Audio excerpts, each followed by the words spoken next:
Okay, and I'm going to keep going on with my second question, which one of my rights do I feel?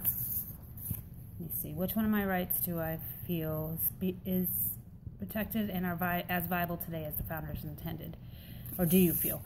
So the second one, I think the last one I spoke of was freedom of speech. The next one I spoke of was Article 14, Section 1 in regards to naturalized citizens, and I feel that we need to make the naturalization process quicker.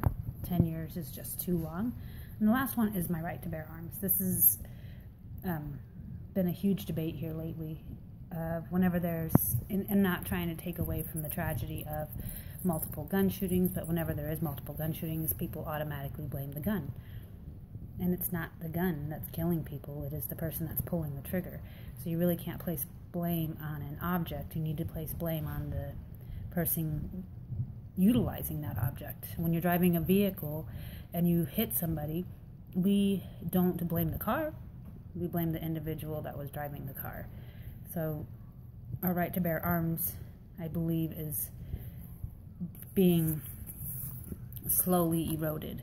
We have a couple of our new Republican candidates for the 2016 election that have had some pretty harsh stances on gun control. Martin O'Malley pushed for and signed a bill that banned 45 types of assault weapons and that limited magazine clips to 10 bullets and required anyone purchasing a handgun to be fingerprinted.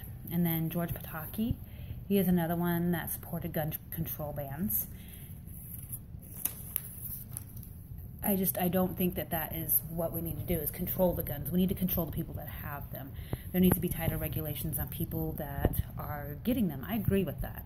You know, we need to figure out a way to check their mental status before they purchase a gun, because the majority of the people that are doing this do have something mentally wrong, and there's been warning signs that people haven't acted upon. I found a few statistics on gun violence, and I found it on gun violence. It's called www.gunviolencearchive.org. And I'm speaking of Chicago, because Chicago has the strictest gun control laws in the United States. Well, year to date, and this was as of a week and a half ago, year to date, there were 337 people shot and killed in Chicago. There were 1,938 people shot and wounded. The total shot in Chicago was 2,275 people. And the total homicides were 385 people. So there's 385 homicides so far this year in Chicago, and 337 of those were with guns. So what happened to them having such strict gun control? Why didn't that prevent all those killings? Because just like drugs are illegal, heroin's illegal, cocaine's illegal, crack's illegal, meth's illegal, but people still get it. They still use the drug, they still abuse the drug. You still have people overdosing and dying. You still have kids getting a hold of it. The point is just because it's illegal doesn't mean that it magically solves the problem. There is no magic to solving that problem. So that's why I don't think that my right to bear arms should be taken away. We do own guns in our home. My children have gone hunting. They know what a gun is. They're not curious about what they do. They know when they pull the trigger that it's final. I don't think that their gun rights, nor my gun rights, should be taken away because people can't properly use a gun.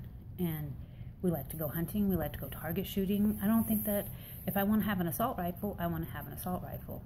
My children know what is right and what is wrong. And if I ever thought that there was something going on with them, they wouldn't have access to a gun. So it's about educating the population on what guns do, getting help for those that need the help, and people being aware of something going on with somebody. Even if it's a family member. If it were one of my children that had a mental illness, they wouldn't be allowed to be around guns, because I would fear that something would go wrong, unless it was a very controlled environment. One more thing before I sign off, because my time is about to be up again. 2015, the total number of incidents in the United States with guns is 38,835. Total number of deaths, 9,769. Number of injuries, 19,927. That's nationwide. So yeah, there is a problem, but taking people's guns away is not the answer. That is it.